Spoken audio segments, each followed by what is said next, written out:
Hi everybody. I was working on some roses and I remembered that I had a subscriber that asked me if I would do a tutorial on my roses. So I thought, why not while I'm working on them? And I believe her name is Pauline. Hi, Pauline. And she was very sweet and left a nice compliment on one of my videos about my roses. So I wanted to share with her how I make them. But it was not my idea. It's not my pattern or instructions. I actually found the instructions for making these roses on a channel that's called the Flower Art. And it's a silent video, but it's a very good tutorial. And it just goes step by step and shows you how to make the roses. So I have 3 different sizes that I made. This one is it's probably about 2 inches across, and I cut the fabric in a strip like this, and the fabric was cut at 2 inches wide and 20 inches long to get this size. And then the next size was cut at 1.5 inches wide, which is what this strip is, and 20 inches long.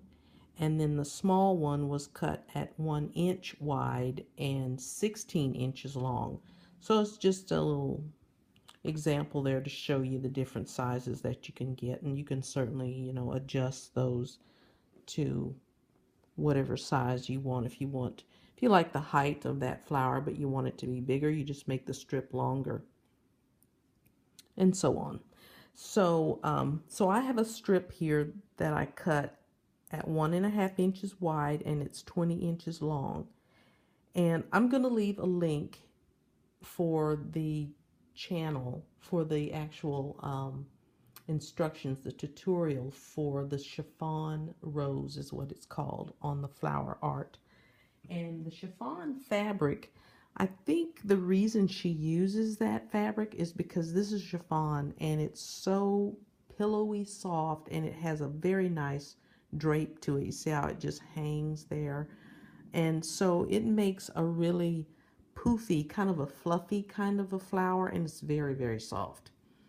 And you can make those roses out of any kind of fabric, but you're going to get a different look depending on the kind of fabric you use, obviously. So, but anyway, that's what it's made out of, is a chiffon.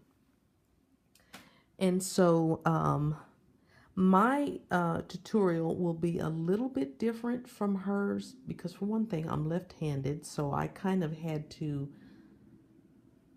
do things that were comfortable for me. And the way that I hold it is probably not going to work for somebody that's right-handed, so you'll definitely want to go and take a look at the other video to see how she holds her fabric, because it just didn't work for me. It just wasn't as comfortable. So, but the way that you get started is, once you have your strip cut, you want to take a corner and fold it down until you get a little triangle like that across one end. And I'm going to pin this in place so I can get my fingers out of the way, and then you can actually see how it looks. So there you go. That's what you're looking for, is that little triangle across the corner there. And then what we're going to do, or I'm going to do, is we're going to stitch across this end right here. So I already have my needle threaded here. So if you don't like to do sewing, then you're probably not going to want to make this flower, because I don't know if you would be able to glue this. I just don't know how it would turn out. You might try it and maybe you'll be successful at it, but I don't know. It's kind of hard to use glue on this chiffon type fabric. So anyway, so I've stitched across that bottom edge there. I'll have to get rid of that pin, and I'm going to take my thread and put it on the other side, because this is the part where I like to work from this side. The original tutorial works from the top. but it was hard for me to hold. And like I said, maybe it's because I'm left-handed or something. But anyway, what you want to do is put those two edges together. And so you've got that angle going on right there. So you've got to bring that down to this edge. But you see that loose fabric that you have right there? You don't want that to be there. So you have to stretch that out to make it flat. Just get it as flat as you possibly can, because you always want to keep that angle in there as you're stitching. So let me do a few stitches here, and then I'll show you exactly what I'm talking about. So let me take a few running stitches along here and hold on to it as you're working so that you can keep those edges together as tight as you can and as straight as you can. And just continue to do your running stitch there. Okay, and then straighten it out. And then I'm just going to take a little tiny stitch right here because I'm going to lay it down and show it to you. You see how it's twisting and it won't lay flat? And it's because you have that angle in there. And so I'm not going to finish that one because I've already got another one here that I did. And it's the exact same thing. I just continued all the way down, putting those two edges together. And so you'll end up with this pretty little twisted fabric. And then right here is where we started. See where I had that little triangle right there? We don't need that anymore. So that I'll just cut that off because it's just going to be in the way. Okay. And then I thought I heard a pin hit the floor. I'll probably step on it later. Okay. So now we have that edge that we cut off, and I already cut a little felt something that sort of looks like a circle. Doesn't have to be perfect. And I work with a couple of different sizes. I start with a tiny one, and I glue that corner right there. I glue that down, and then I just fold it over and I glue that other part down. That's how I start. Now her tutorial will be a little bit different right there. She actually uses needle and thread to start with, but I just didn't see where I really needed to do that, and so I just decided to try it without sewing anymore, and it seems to work just as fine, you know. No problems with it. So so that's what we'll do. And also the reason I start with a tiny circle is because for some reason I can never get it right, the size circle that I'm going to need for the size of flower that I have. So underneath this one is a small circle just like this, because I always start out on a small one, and then when I finish the flower I come back and finish it off with a larger one. So this one will never be seen. It will be buried inside. So let's just put a little dot of glue there, and then you'll put that corner in there. And to keep my fingers from getting burned, I'm going to use this little nail tool to hold it there until make sure it's stuck on there good. And then if you're working with the larger pieces of fabric, you might have to fold it twice. So I'll go ahead and show you just as if I were working with a larger piece. I would put another little dot of glue there, and then I would fold it over, and then I would put another little dot of glue and fold it over again, just like that. And that's how I start my center. And then sometimes it depends on how the fabric attached to that circle, whether you want to turn it clockwise or counterclockwise. So, you know, if I look at it right there, I'm not so sure that I like how it's starting. So let's see how it looks if I go the other way. And to me, that's prettier. So I'm going to go that way, which is clockwise in this case. So put a little bit of glue there, and just start gluing your edges down. And if you need to, get something to hold the glue or the fabric in place in that hot glue so you don't burn your fingers. Because I have burned mine so many times with this glue gun. And I love that glue gun, but it certainly does get hot. Man, I have another one that's in storage that I like better. And it's a dual temperature gun. But I can't get to it right now, so anyway, I had to go out and get another glue gun. And so this was the one I picked, and it's a hot one. Okay, so that's what you do, and you just keep turning it and, you know, laying it in place and taking a look to see how you like it, and that's all you have to do there. So just takes a little bit of time, but not a lot. I mean, they're fun to make, I think.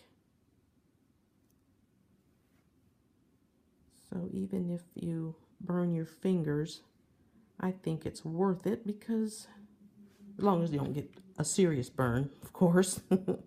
Just a mild burn. Mild burns I can handle. As long as you don't get burned too bad, I think they're worth making because they turn out so pretty.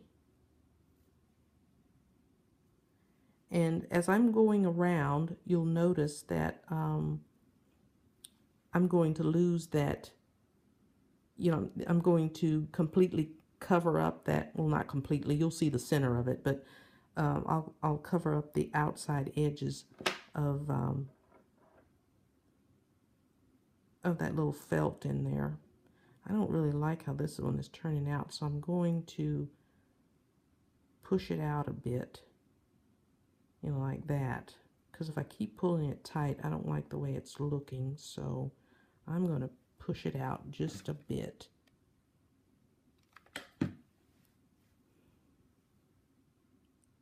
So it's kind of like I'm going to pucker it, gather it, or something like that. I don't know how to say it, but that's, I think, prettier to do it like that. I just don't want to pull it tight. I think it would look prettier if I make it a little bit bunched, gathered looking rather. And you see now I'm working on just on the edge of that little felt piece. And so you'll just continue to work around it and gluing along the edge of it instead of going underneath.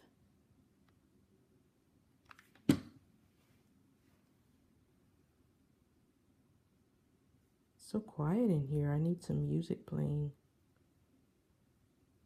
I don't know how to edit videos, so my videos are always live. So if I make a goof, I just have a goof. I can't edit it out, so I don't want to spend my time editing videos anyway.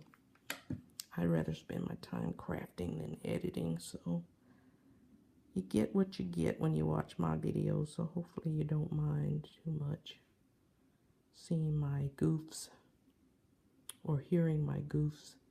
So I think that's much prettier. I started to bunch it.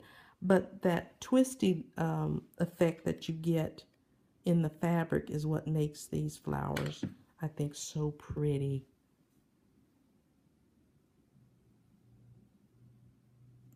So just have to have a little patience and work with it.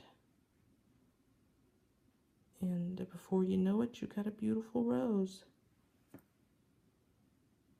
And if you see a spot where it's not attached under there, like right there, I don't know if you can see a little hole right there, I'm just going to put a little dot of glue there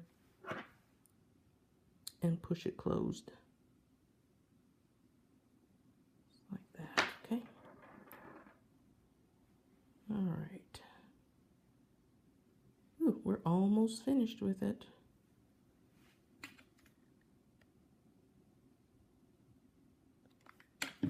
I don't think I haven't done any videos in a while. I did,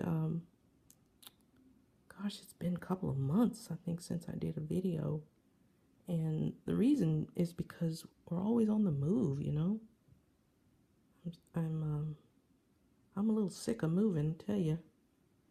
But my husband and I, we finally bought a house. I'm no longer in California. I'm in Ohio. So we bought a house. We think we're going to be here for a little while.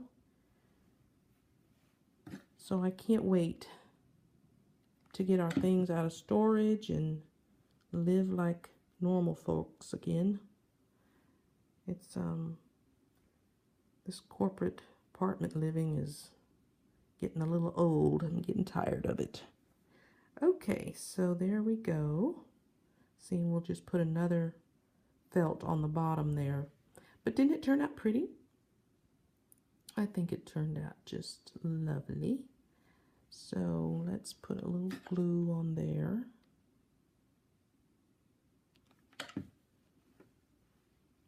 And we'll put it right over the stitching. Make sure everything gets caught under there. And I left that side open on purpose so that I can tuck this in there like that. But of course, you know, we'll put some glue on there and then we'll close it up.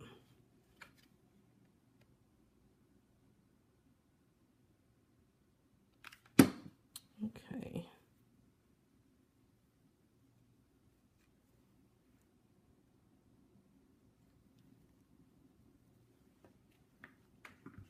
And there you go. Perfect. Can't beat that. Isn't that a pretty little rose? I think it turned out lovely. So 2 inches and 1.5 and 1 inch. So that's how I make my roses. So if you watch the video, you'll see that the method is pretty much the same, especially, you know, the stitching and getting that twist in there. That part is exactly the same. It's just, you know, how I hold my fabric and leaving out that one stitch at the beginning when she starts her flower. That part's going to be different. But other than that, that's it. So hope you enjoyed seeing that little tutorial and have fun if you decide to make them. Thanks for watching, guys. Take care. Bye.